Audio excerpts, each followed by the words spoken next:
Hello and good morning, good afternoon, good evening, whenever you are watching this. Rachel here from Nutrition in Bloom, and make sure I'm all set up. We are on day two of our 4 days to mealtime happiness. Um, and I'm so happy to be here with you and chatting with you. If you are watching this in real time or with the replay, please say hello. Looks like we are all set from a technology standpoint. Thank you for being here. And thank you to those of you who watched day one yesterday. In case you missed it, I recommend you go back and take a look at that. Day one was all about letting go of your feeding agenda. And I talked about how we come to the table with an agenda, and oftentimes it makes meal times not go as we had planned, right? So you can watch that video to learn more about that. So today is day two. I want to remind you, you can sign up for the challenge at any point this week. I link to it in this Facebook Live. And at the end of the week, you will get a recap. So it'll be a PDF with all of the emails, all of the videos, whether you're watching on Facebook, watching the replay on Facebook, watching it on YouTube, wherever you are watching it, you will be able to get the recap and the recap of all of the emails. So, and if you are signed up and you miss a day or you feel behind, again, this challenge is not meant to be challenging. It's meant to bring joy into your life and make things easier for you. So, we start day two, and I had some great questions come in yesterday. So I'm going to answer those questions here in our live as well. So in day two, I want to talk about um, our expectations at mealtime. So sort of similar to our feeding agenda, we often come to mealtime with certain expectations, right? Like our child needs to sit at the table for a certain amount of time. They need to behave in a certain way. They need to eat 3 bites of their broccoli. They need to, XYZ. And it usually backfires because we're sometimes upholding them to a level that doesn't actually work. I shared this story in the email that went out this morning, and I want to share it again. Um, so when my oldest, who's now 6, was around like 1.5 or 2, I made these roasted red pepper quinoa balls. I found this recipe on Pinterest. I was so excited to like try this really neat finger food. I roasted red peppers. I made quinoa. I like rolled it into a ball, baked them. I spent a really long time on these, and I offered them to her, and she just looked at them. She didn't even touch them. She wanted nothing to do with them. And it was really frustrating. I felt defeated. Um, oh, yay. Hi. I'm so glad you got it to work on your phone. Hi. Thank you for sharing and joining. Good morning, Annika. Um, I felt defeated. I felt like, seriously, I spent all this time making this food and you don't want to try it. And, if I would have maybe just like roasted some red peppers or given her red peppers on their own, or maybe some quinoa, she might have tried it, but I probably wouldn't have felt that pressure, right? That like pressure on me where it felt very personal when she didn't eat them. But it wasn't personal. So that's one of the ways that I mean about why I talk about setting these realistic expectations. Some other things to think about are, how old is your child and how many minutes might they realistically be able to sit at the table? If they're, young, that might only be a couple of minutes. If they're older but, really active, it still might only be a couple of minutes. So I want you to remember that. And I find that this setting expectations is especially true um, at dinner time. And the questions that I'm going to go over today that came in, are mostly about dinner time. I feel like we put a lot of pressure on ourselves at dinner time, like this is the meal, right? This is like the special meal. Um, so I want you to remember again, how old is your child? What is realistic? Eating more on some days than other is normal. It might get really messy. Other expectations that I think about are for young ones, those of you with like toddler age who are maybe learning to use utensils and they're using their hands, like that's okay. It might get messy. And in my program, my group program that I'll share with you guys more about at the with you all at the end of the challenge, we dive deeper here and we really talk more about like what can we expect and also how do we set those respectful and reasonable limits? Because I'm not saying let your child throw their food all over, let feeding be like a free for all. That's not what I'm saying at all. Um, it's more about making sure what your expectations are going to be realistic. So I want you to think about that, to think about what are your expectations? What are you hoping your child will do? And then what might be realistic? And if you're not sure, let me know because I'm happy to. Oh, excuse me, sweetie. Mama, Yeah. Okay. I was talking to Sunny's iPad. Okay. Okay. Okay. Can you sit down for a sec? There you go. Thank you for bearing with me. You all have kids. Obviously, you're watching this, so you know how it goes. But but I want you to think about those expectations and think about what's realistic and what's not realistic at at the table, whether that's breakfast, lunch, or dinner. Um, and to just know that when it comes to trying new food, and I know many of you are here because you want to introduce more variety and try new food, and you might even be thinking like, how does this have to do with me with my kids trying new food? It absolutely does. Because remember, when we put that pressure on them, right? When we want them to try something new, when we ask them to take a bite, when we make them take three more bites, we are not leading them on the path to actually enjoying the food and trying new food and increasing their variety. Hey, we're actually doing the opposite, right? Okay, good. And Eileen is here too. Awesome. And Jessica, hi. Thank you guys. Okay. And Jessica says, as a working from home mom, I understand. Oh, thank you. You understand that it happened. Thank you. Yes. I'm glad I can like shed some realistic light on this conversation. Um, so so yes, all of those, I want you to think about those expectations. And the reason, and again, I'm bringing this up because this is how we get them on the path to eating more variety. And I promise you it's possible. And, again, I'm here to be your guide here and beyond. But when we can let go of those, when we can set those realistic expectations, that is when we figure out how to, um, when we get them on the path to trying new foods and offering variety without that pressure or bribing. And tomorrow, day three, we're going to dive more deeply into that piece of it as well. So, I also just want you to remember that it can take kids and adults even trying a food 10, 15, 20 times or being exposed to that food that many times before they're actually going to try it. So, we'll talk about the exposure piece tomorrow, but I just want you to remember that just because you offer something new and they want nothing to do with it doesn't mean that it's going to be forever. Okay, feeding is about the long haul.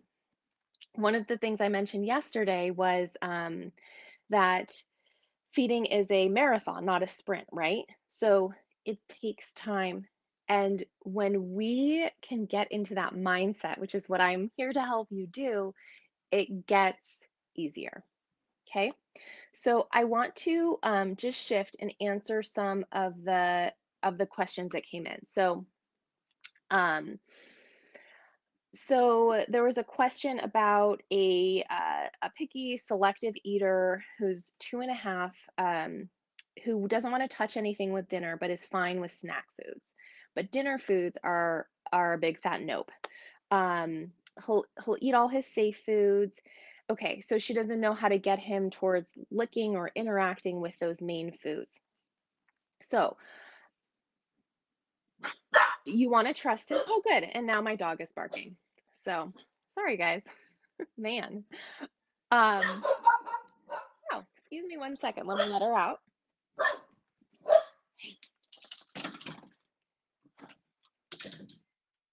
Okay. Well, this sure is a fun video this morning. A little peek into my real life. Okay. Um, I don't know how to get him. Okay. Actually eating those foods at mealtime. Okay. Great question. So here I want you to think about, well, what's your definition of a snack food and what's your definition of a dinner time food?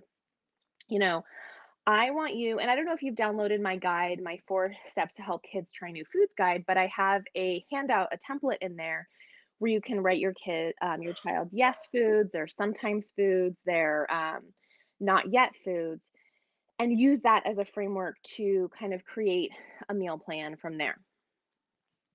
Um, and and and I want to say like keep at it. You try to trust him, but you lose your cool too quickly. Oh, and you worry that he's going to go hungry. Okay. My question here, again, this is like more mindset than actually anything tactical. You worry he's going to go hungry. If he finishes a meal, let's say it's dinner and he finishes a meal, does he wake up in the middle of the night hungry? What is happening? I want to know like what um I you mentioned trust, and I want you to be able to trust that. And is he actually waking up hungry? Okay, that would be like my first question. Is he waking up hungry when you feel like he doesn't eat enough? I want you to go back to this trust piece of trusting our child to meet their needs and to regulate their hunger and satiety. That is a huge, huge part of this. Now, I don't expect you have the answers all figured out right now, but my advice for you is that you say you try to trust him. I want you at the next mealtime to just trust him. And if he's done with dinner and leaves the table, let him leave the table. Okay? And then see what happens. And then if he wakes up hungry in the middle of the night, if it interrupts his sleep, if he's more cranky, if you notice things, okay, then let's talk and we can troubleshoot. But that is why this trust piece is so important. So, so important because um a lot of times when we can really trust them and fake it till you make it 100%, like you're not going to, it's not like I can say to you trust him and then you're going to be able to do that. Like I want to continue to guide and coach you, but um see if you can trust him and continue to do what you were doing with serving the foods. You are definitely on the right path. And at meal times, it sounds like you're still giving him foods that he will eat. So, you're giving him some of his safe foods, which is great. Um, and my other question is you say that dinner foods are a big fat nope. Like, is he interacting with them? Is he touching them? If not, that's okay. He might not be there yet. And again, we're going to talk more about this tomorrow, but that's just what I want you to think about here. Okay? Um, Other questions, what are the rules if they refuse to eat at all? Great question. Then they don't eat at all. That's like seriously my answer. I know it sounds like, Rachel, what are you talking about? But if you give them dinner and you know there's some safe or preferred or foods that they like and they don't eat at all, then they don't eat at all. Okay? It doesn't mean that 5 minutes later they get to come back and say, Mom, I'm hungry. I want something to eat. And this absolutely takes some practice and is like a dance. But if they refuse to eat at all, and okay, and then the next question is what if they eat some but not full enough, so they're asking for more food? If that is at a specific mealtime, so if they're asking for more food at a specific mealtime, um, like let's say, I'm just gonna give an example. Let's say bread is on your menu, but then there's also like chicken and green beans that they won't eat. And they eat some bread and they're asking for more bread because they don't want the chicken and green beans. Give them more bread. We have these ideas of what our child will eat and what we want them to eat.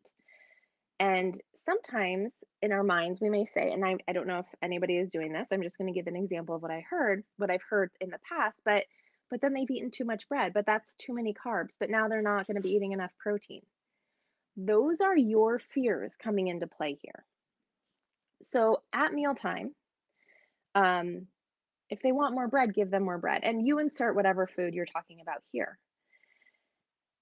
If 10 minutes later, let's say the meal time's over, 10 minutes later they're asking for more food, okay, then we need to set expectations around timing and structure of meals and snacks. And that's something I can absolutely help you with. I have a blog post on that too, but then we probably want to look at like meal times and snack times and what that looks like. Because remember, if you remember the division of responsibility, you're responsible for the what, when, and where, right? So you set those times, setting those the times for meals and snacks and having that be at a location. If this is dinner time and they're asking for more food after, you might want to have a bedtime snack. I think that a bedtime snack, it can be really helpful as well. So those are some of my answers to those questions. Let me know, what comes up. I Sometimes it can be hard to like really just answer the question without having a back and forth. So for those of you that asked, I want you to comment back here, or we'll continue the conversation. Like this isn't over. I want you to start to process what I'm talking about. Um, Eileen, I'm going to answer your question now. My son is super picky with foods, and my daughter is willing to try anything. I offered him couscous yesterday. My son wouldn't even try it. My daughter devoured it. Um, We also think my son might have SPD. My son will favor snacks as well. Do I keep offering him new foods? Great question. And Eileen, you asked about the questions. You can post your questions here. You can email me the questions. Um, you can direct message me on Facebook. I anywhere you want. I'm available and I'm willing to chat. But yeah, you can pose them here. You can post them in the event. Like honestly, anywhere. I usually compile them and then answer them in the next day's live. But okay, so you asked, so Eileen, we can absolutely chat about this too. I just want to mention, you know, feeding. I find that feeding is a spectrum. There's kids that are just a little bit selective. There are some that are very selective, and the basis, the framework of feeding is going to be Well, the can I do same for all another of them. one? Yep. Yeah. Sorry. You can do another one. It'll come on. Um, but there's absolutely um, challenges that make feeding more challenging. So SPD, sensory processing disorder, where where senses are a little dysregulated in different ways, and that can absolutely have an impact on it can absolutely have an impact on how our child eats, and especially because and I'm going to go into this tomorrow too, especially because like a lot of times as adults when we think about it, like we put the food in our mouth, we eat, like what's the big deal? But if you think about like feeding from a sensory perspective, we are touching the food, we are putting it in our mouth, it has a texture, it has a feeling, we can feel it go down our throat. And for a child who is more sensitive to textures or certain things, feeding can have a huge impact, which is why we have to take that step back. And, you know, my framework and how we introduce foods is going to be the same, but we are going to have to do it more slowly. So, Eileen, like you said, do you keep offering new foods to him? You absolutely keep offering new foods to him. And again, this will make much more sense tomorrow um, when I go into my discussion on the how piece of like introducing new foods. You keep introducing it, and you are going to just keep introducing it in a way where he has the opportunity to interact with it, not necessarily even eat it, but the fact that you are introducing it to him, the fact that you are putting it on the table, even if he doesn't eat it, that is okay. That is completely fine. You are giving him an exposure to that food, so you are moving in the right direction. So you say, do you keep offering new foods to him? You absolutely keep offering new foods to him. But I will also say that when you are at a specific mealtime, I always wanna make sure there's at least one food there that you know that that's one of his safe foods, because we would never want to, like, overwhelm him with, like, 3 new foods where then he doesn't have the opportunity to eat anything. And again, it's not that he's trying to defy you or do anything like that, but there could be, like, a very real fear with trying new foods, and I think sometimes that's kind of hard for us as adults who don't have challenges with feeding to understand. Um, so let me know if that makes sense, Eileen, and we can absolutely, dive into that further. And in my course that I teach, we really go deeper in there. Okay. Um, Jessica says, I'm definitely having a hard time trusting him if he won't eat dinner or what I consider enough, which is nearly daily. I always give a bowl of cereal before bed. I'm probably unrealistically about worried about him waking up for food and thinking he can always wake up for food. You've been afraid of setting bad habits. But yeah, yeah, Jessica, this is like such a key point into what this whole thing is about because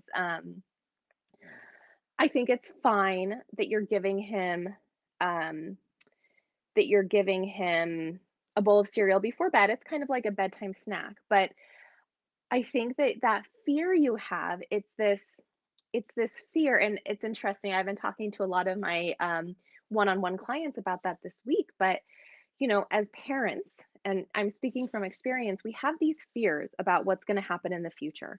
If I do this for my child, like, what am I creating for the future? If I, enroll them in art classes, will they become an artist? If I like, am I sending them to the right school? Am I like, X, Y, and Z? And a lot of that is our future fears. So, um, so, so yes, um, my question would be, has he ever woken up in the middle of the night for food? And if not, then kind of your answer, right?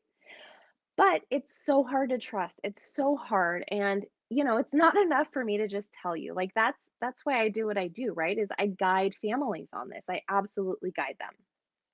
Um, okay, and then Jessica says, "When you're talking about safe foods, what are your thoughts about if they're low calorie, not dense?"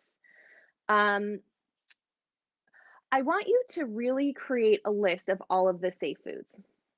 I want you to create a list of all of the foods that he's eaten in the past, that he likes, because then what we're going back to is really that making sure that he's meeting his nutritional needs, right? And that's something that we can absolutely do. I can work with you one on one on that. Um, Sometimes in our minds, I also want you to think like snack foods. Like sometimes snack foods get this bad reputation, like, or carbs, right? Like bread, pasta. But if you look at pasta or even like flour, if you make muffins and you look at flour, there's protein in that, right? There's like some iron in that. So so I want you to, Jessica, I want to give you a little assignment, like make a list of all of the safe foods and that's back to those short-term goals of, are they meeting their nutritional needs? Let's figure that out. Let's make sure that's happening. And sometimes it can be really hard to know as a parent. Like it can be very hard to know, is my child actually meeting their nutrition needs without really looking into their diet? And again, that's something that I do for families and that I can absolutely help you with. Eileen says it's great that his safe foods are fruit. Yeah, absolutely. Absolutely. And yes, he can't live off raspberries, but again, what else is he eating? Even if that's not what you consider like really nutritious foods, okay? So I'm also helping you guys kind of reframe what foods are looking like. Okay. Um okay. I think that's all for me for now. Thank you so much for these awesome questions. And again, if you have other questions, email me, comment here, post it in the event. Um, Anywhere you get it, if you can do it, before 9 a.m. tomorrow, I should be able to get to it. Um, and then we can kind of dive deeper during the call, or we can set up a call too. I will, again, at the end of this, I will share more about how we can work together one on one, or even just set up a 15-minute free discovery call as well, which I offer. Okay, so thank you for watching day two. I had fun. As you know, I love talking about feeding. Um, Thank you for bearing with me with my interruptions today. And just a reminder to interact, either comment on the live, on the event, respond to my emails. If you comment every day of the challenge, if you have one type of interaction, you will be entered to win my food exploration book bundle, which is going to include 5 of my favorite feeding resources for you and your kids. Okay, thank you for joining, and I cannot wait to hear how this goes, and to see you tomorrow. Bye.